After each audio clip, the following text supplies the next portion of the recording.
EastEnders has just thrown Zoe Slater back into the mix, and within minutes she's lying in hospital, fighting for her life. But here's the bit that's got everyone talking. The biggest clue to who's behind it might not be the gun at all, but a surname that could drag the Slaters straight back into one of their darkest secrets. Now, let's be honest, Zoe's return was always going to cause a stir. She's been away for nearly 2 decades, her name's still tied to one of the most unforgettable EastEnders moments of all time. And here she is, caught in the middle of Jack and Ravi's scrap for a gun. Typical Walford, isn't it? A fight between 2 blokes spirals out of control, and the one person with the least to do with it ends up paying the biggest price. But Zoe's hospital bed isn't the only thing we should be worried about, because in those moments where she was drifting in and out, we got flashbacks, and what those revealed could change the Slater story forever. Here's the gut punch. Zoe gave birth to twins back in 2006, a daughter who was desperately ill at birth, and a son she pushed away completely, calling him bad blood. It's a phrase that sticks with you, isn't it? Cold and brutal, but it shows just how broken Zoe was at that time. She was young, traumatized, and convinced that keeping her baby boy was the wrong choice. Fast forward to now, and Zoe's been chasing ghosts. She's poured everything she had into finding her son. Money, time, hope, and ended up relying on a private investigator who couldn't be trusted as far as you could throw him. And who steps in when things start to crumble. Max Branning, of course.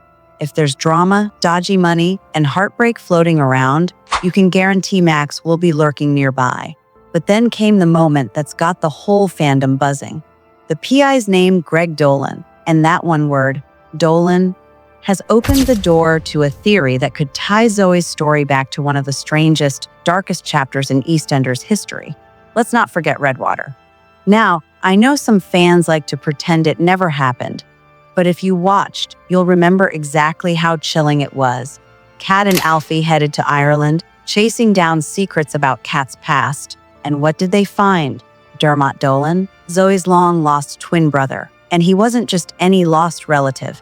He was a vicar with a murderous streak, a man who dragged Kat under the water in a boating accident and left us thinking she might be gone for good. Redwater might have felt like a spin-off in its own little bubble, but Dermott's presence was unforgettable. So now ask yourself, Greg Dolan popping up in Zoe's story out of nowhere, is that really just a coincidence?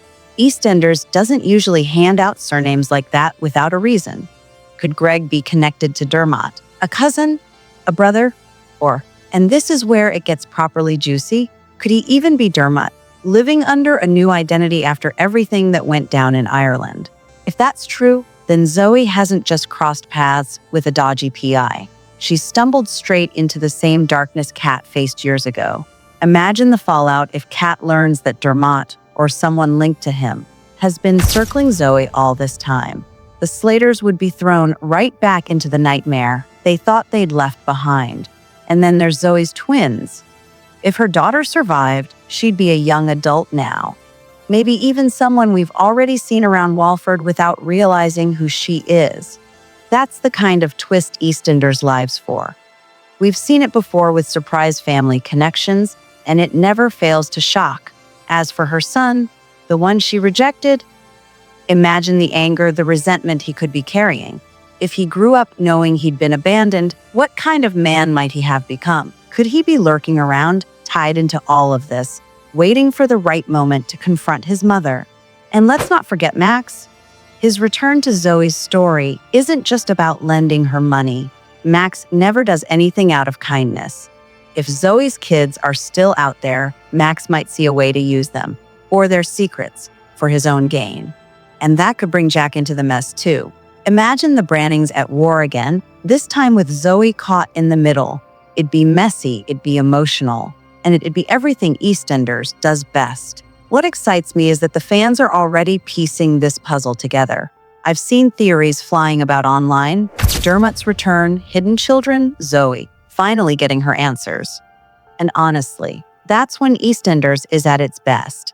When the show gives us just enough to get our brains ticking, and suddenly we're all playing detective, arguing over clues, and waiting for the big reveal. The Slaters have always delivered the biggest bombshells. Kat's secret, Stacy's rooftop moment, Little Mo's battles with Trevor. These are the stories that defined EastEnders. And now it feels like Zoe is about to get her turn in the spotlight again with a storyline that could shake the family to its core. So, what do you think? Is Greg Dolan just a slimy conman who got more than he bargained for? Or is he the key to connecting Zoe's missing children with Dermott's shadowy past? Could we be on the brink of one of the biggest Slater twists we've ever seen? But the real question is, was Zoe truly shot by Jack or Ravi? Or could Greg Dolan's arrival mean we've all been looking in the wrong direction? I'd love to know your theories, because the more I think about this one, the more I'm convinced we're only at the beginning of something massive. If you've enjoyed chatting about this with me, don't forget to give the video a like, leave your theories in the comments, and hit subscribe so you don't miss what happens next. Trust me, with the way EastEnders is going, the next twist could be right around the corner.